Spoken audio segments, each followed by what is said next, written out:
ఈ దినపు దేవుని యొక్క మాట ఇర్మియా గ్రంథము 8వ అధ్యాయము 6వ వచనము. వారి మాటలు వినియున్నాను. ఈ మాట దేవుడు పలుకుతున్నాడు. మనుషులు మాట్లాడుకుంటుండగా దేవుడు వినేటటువంటి వాడుగా ఉన్నాడు.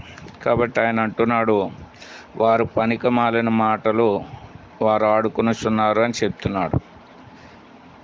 ఎందుకంటే మన మాటల్లో దోషం ఉంది అని లేఖనాలు తెలియజేస్తున్నాయి. విస్తారమైన మాటల్లో దోషం ఉండక మానదు అని. అంతేకాకుండా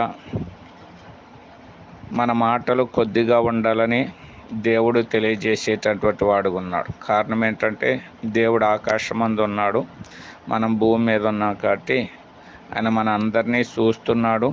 మనం అందరం మాట్లాడుకునేటువంటి మాటలు వింటున్నాడు. మన మాటలు దేవుని కోపాన్ని రేపేవిగాను మనకు నష్టం కలిగించేవిగా ఉన్నాయి. కాబట్టి మనము కూడా దేవుడు మన మాటలు వింటున్నాడు అనేటువంటి ఆలోచన కలిగి మన మాటలు దేవుడికి ఇష్టకరంగా ఉండేటట్లు చేసుకుని దేవుడి యొక్క మేలు పొందుదుముగాక.